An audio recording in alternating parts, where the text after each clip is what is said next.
সুপ্রিয় দর্শক মণ্ডলী, আমার হাতে একটা ইনভার্টার দেখতে পাচ্ছেন। এই ইনভার্টারটি দিয়ে ইতিপূর্বে দেখিয়েছি যে কিভাবে চেঞ্জ ওভার তৈরি করতে হয়, পাশাপাশি অটো কাট চার্জিং মডিউল যুক্ত করে আইপিএস এর মতো ব্যবহার করেও দেখিয়েছি।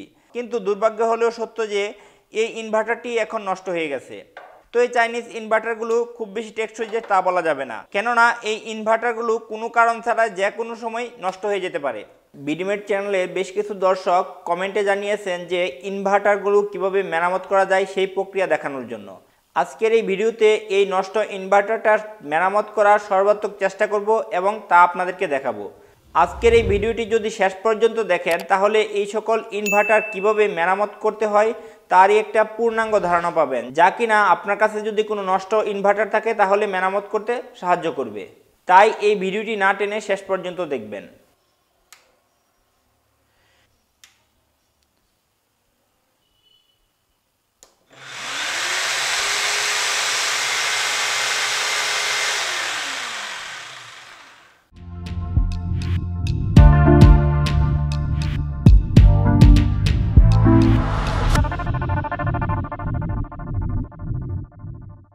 সুপ্রিয় দর্শক মণ্ডলী, আমার হাতে যে ইনভার্টারটি আছে প্রথমে দেখব যে এটা কি সমস্যা করতেছে। সেজন্য আমি একটি ব্যাটারির সাহায্যে পরীক্ষা করে দেখার চেষ্টা করব। দেখতে পাচ্ছেন 120 এম্পিয়ারের একটি সলিড অ্যাসিড ব্যাটারি নিয়েছি, যা কিনা ইজি বাইকে ব্যবহার করা হয়ে থাকে। তো যাই হোক, ইনভার্টারের পাওয়ার ইনপুট লাইন ব্যাটারিতে সংযুক্ত করছি। এখন যদি পাওয়ার সুইচটা অন করি তাহলে দেখুন ইনভার্টারে থাকা দুইটা এলইডি জ্বলতেছে। লাল এলইডিটা ব্যাটারি লো অথবা সার্কিট বা লাইনে প্রবলেম থাকলে জ্বলে থাকে, যার ফলে ইনভার্টারে পাওয়ার ইনপুট হলেও এসি কারেন্ট আউট হয় না। এবং সবুজ এলইডিটা হচ্ছে পাওয়ার, যা কিনা সবসময় জ্বলে থাকবে। ইনভার্টারের আউটপুট সাইডে কোনো লোড ব্যবহার করা হয় নাই, তারপরও লাল এলইডিটা জ্বলতেছে।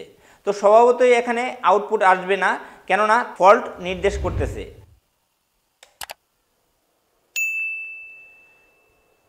তো এখন ইনভার্টারটা দুই সাইড দিয়ে খুলে নিব। এই ইনভার্টারগুলো নষ্ট হয়ে গেলে ঠিক হওয়ার সম্ভাবনা 50-50, তার মানে ঠিক হতেও পারে নাও হতে পারে। সেজন্যই আমি বলেছি এটি মেরামত করার সর্বাত্মক চেষ্টা করব। তো দেখতে পাচ্ছি এই ইনভার্টারের সার্কিট বোর্ডটা এসএমডি কম্পোনেন্ট দ্বারা তৈরি। তো এটি একটি 1000 ওয়াটের ইনভার্টার হলেও 300 ওয়াটের যেই সার্কিট ব্যবহার করা হয়ে থাকে এখানেও ঠিক সেম সাইজের সার্কিট, শুধুমাত্র ক্যাসিংটাই বড় করছে, সার্কিট একটুও বড় হয় নাই। তো যাই হোক, ওইদিকে যাচ্ছি না। তো প্রথমে দেখার চেষ্টা করব সার্কিটটা কি ফিজিক্যালি কোনো জায়গায় ড্যামেজ আছে কিনা। তো এটি হতে পারে মোসফেট ব্রাস্ট হয়ে গেছে বা সার্কিট যে কোনো জায়গায় ব্রাস্ট হয়ে গেছে, এরকম হতে পারে। তো এই সার্কিটটির ক্ষেত্রে দেখতে পাচ্ছি কোনো জায়গায় স্পট দেখা যাচ্ছে না, সুতরাং এখন ক্যাসিং থেকে সার্কিটটাকে আলাদা করে ফেলব।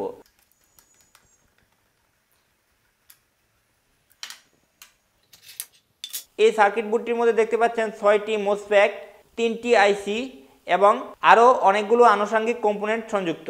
তো দেখতে পাচ্ছেন সার্কিটটাকে আলাদা করে নিয়েছি। এবার যদি আবার পরীক্ষা করে দেখি তাহলে দেখুন সেম সমস্যাটাই দেখাচ্ছে।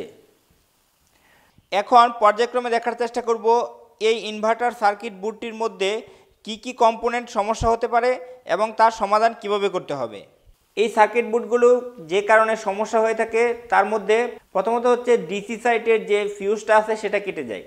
দ্বিতীয়ত যেই সমস্যাটা হয়ে থাকে সেটি হচ্ছে এসি সাইট মানে ইনভার্টারের আউটপুট সাইডের যে 4টি মোসফেট আছে এই মোসফেটগুলো কেটে যাওয়া অথবা শর্ট হয়ে যাওয়া, এই কারণে ফল্ট দেখাতে পারে। সেজন্যই এই মোসফেটগুলোকে খুলে নিব, খুলে তারপর দেখার চেষ্টা করব ফল্টটা কি দূরে হয় কিনা। 4টি মোসফেটটি খুলে নিচ্ছি, যা কিনা খোলার পর মিটার দিয়ে চেক করে দেখব মোসফেটগুলো ড্যামেজ আছে কিনা এবং সার্কিট বোর্ডটা কি ঠিক আছে, ফল্ট দূর হয় কিনা। এখন খুবই সংক্ষেপে মাল্টিমিটারের সাহায্যে কিভাবে মোসফেটগুলো মাপতে হবে তা দেখানোর চেষ্টা করব। মাল্টিমিটারের পয়েন্টার ডায়োড অপশনে রাখবো। এখানে দেখতে পাচ্ছি বাজারও সংযুক্ত আছে। দেখুন প্রতিটা মোসফেটের 3টা করে পিন আছে। প্রথমটা গেট, দ্বিতীয়টা ড্রেন এবং তৃতীয়টা সোর্স। Gate, drain, source. যেহেতু এটি একটি এন চ্যানেলের মোসফেট, মাল্টিমিটারের কালো তারটা মোসফেটের মধ্যের পিন ড্রেনে ধরেছি।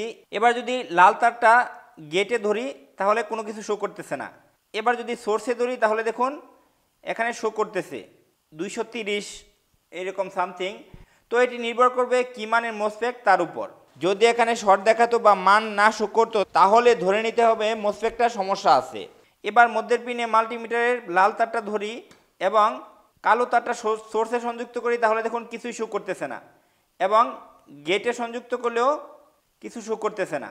তো দেখতে পাচ্ছি এই মসফেটটা ঠিক আছে। ঠিক এমনিভাবে সবগুলো মসফেট মেপে দেখব ঠিক আছে কিনা। সবগুলো মসফেট যদি একই নাম্বারের হয় তাহলে এর মানও প্রায় সমান হবে।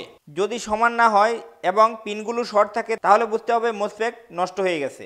মসফেট সুইচিংয়ের মাধ্যমেও পরীক্ষা করা যায়, যা কিনা অন্য একটা ভিডিওতে ট্রানজিস্টর সহ বিস্তারিতভাবে দেখানোর চেষ্টা করব। আউটপুট সাইডের মসফেটগুলো খুলে ফেলার পর যদি ফল্ট দূর হয়ে যায় তাহলে কিন্তু মসফেট যদি আপনি না পান সেই ক্ষেত্রেও আপনি এই ইনভার্টারটাকে চালাতে পারবেন। তবে সেই ক্ষেত্রে ইলেকট্রনিক্স ডিভাইসগুলো যেমন বাল্ব, মোবাইল চার্জার, টিভি, অবশ্যই এলইডি টিভি ইত্যাদি চলবে, কিন্তু ইলেকট্রিক ডিভাইসগুলো যেমন ট্রান্সফরমার, ফ্যান ইত্যাদি চলবে না। সেই ক্ষেত্রে কয়েলের আউটপুটে যে ডায়োড ব্যবহার করা হয়েছে 4টি, এই ডায়োডের আউটপুট যে এখান থেকে বাহির হয়েছে এবং মসফেটে ইন হয়েছে, এখানে দেখবেন এসি ভোল্ট শো করতেছে এবং এখান থেকে ইলেকট্রনিক্স ডিভাইসগুলো চলবে। এখানে দেখতে পাচ্ছি সার্কিট বোর্ডটা সমস্যা রয়েই গেছে, এখনও ফল্ট দেখাচ্ছে। মসফেটের কারণে যদি এই সমস্যাটা হয়ে থাকতো তাহলে যেই মসফেটটা সমস্যা হয়েছে এটি পরিবর্তন করলেই সমস্যার সমাধান হয়ে যেত, কিন্তু যেহেতু এখানে এই সার্কিট বোর্ডটা এখনও ফল্ট দেখাচ্ছে সুতরাং মসফেটগুলো মনে হয় ঠিকই আছে। তৃতীয় প্রক্রিয়ায় দেখতে হবে যে এই সার্কিট বোর্ডের আউটপুট সাইডে 4টি ডায়োড আছে, এই 4টি ডায়োড হয়তো খুলতে হবে আর নয়তো কয়েলের যে 2টা আউটপুট লাইন আছে এর মধ্যে একটি বিচ্ছিন্ন করে ফেলতে হবে।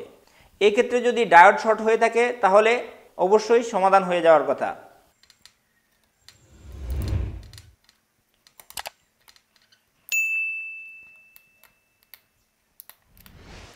এখানে দেখতেছি ডায়োডের সংযোগ বিচ্ছিন্ন করার পরেও সমস্যার সমাধান হচ্ছে না।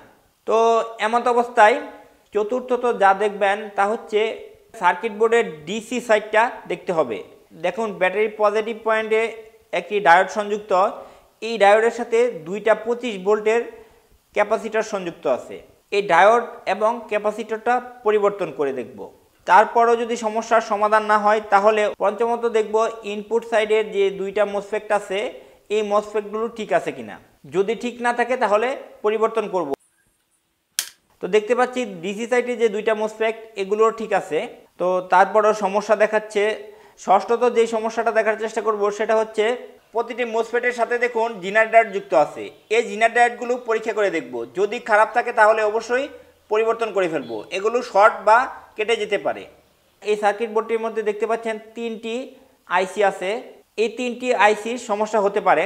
বিশেষ করে TL494 যে আইসিটা আছে সেটা প্রথমে পরিবর্তন করব, এবং যদি তারপর সমস্যাটা সমাধান না হয় তাহলে বাকি 2টা আইসিও পরিবর্তন করব। তো এখানে দেখতে পাচ্ছেন আমার হাতে কয়েকটা বোর্ড আছে, এই বোর্ডগুলো থেকে আইসি পরিবর্তন করব।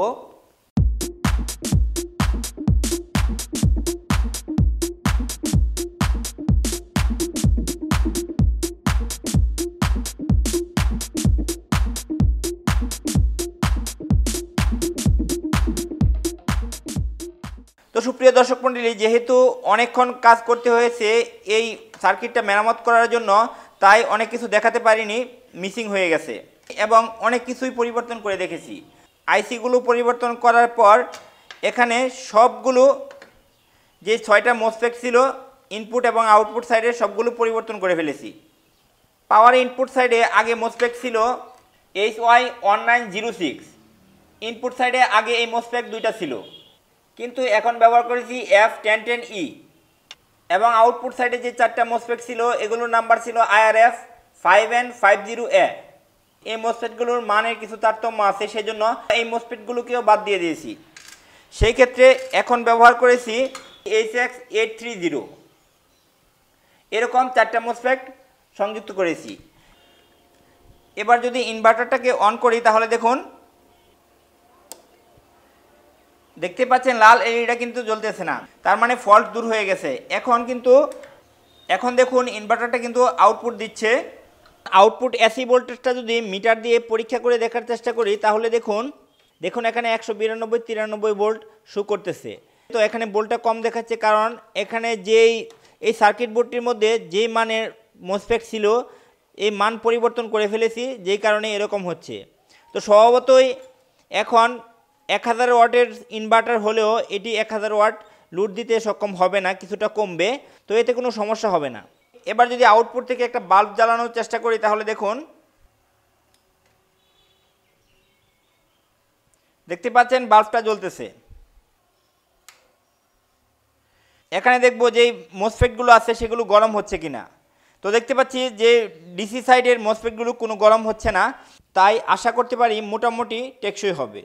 এবার অন্য একটি বাল্ব জ্বালিয়ে দেখব 100 ওয়াটের। দেখতে পাচ্ছেন এই বাল্বটাও জ্বলতেছে। এখন যদি একটি জিগস চালিয়ে দেখি,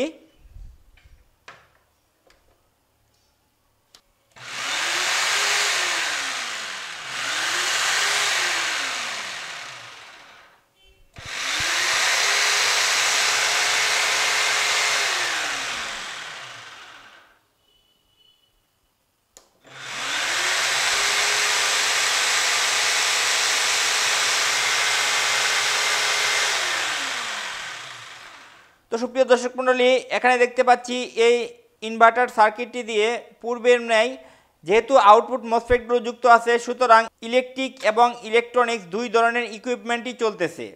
এখন এই ইনভার্টার সার্কিট বোর্ডটা পূর্বের ন্যায় ক্যাসিংয়ে সেট করে ফেলবো। সত্য কথা বলতে কি, এই বোর্ডগুলো যদি ঠিকও হয় তারপরেও 10% ক্ষেত্রে ভালো চলে, বাকি 90% ক্ষেত্রে খুব শীঘ্রই নষ্ট হয়ে যায়। সুতরাং এগুলো ঠিক করে যে খুব ভালো ফল পাওয়া যায় তাও বলা যাবে না। তো এখানে দেখতে পাচ্ছেন একটি ইনভার্টার সার্কিট বোর্ড মেরামত করা হচ্ছে। এই বোর্ডটির মধ্যে দেখতে পাচ্ছেন আউটপুটের যেই মসফেটগুলো এগুলো নেই, তার মানে এটি দিয়ে শুধুমাত্র ইলেকট্রনিক্স যেই ডিভাইসগুলো আছে সেগুলো চলবে। দেখতে পাচ্ছেন এখানে ইনপুট সাইডের দুইটা মসফেট আছে।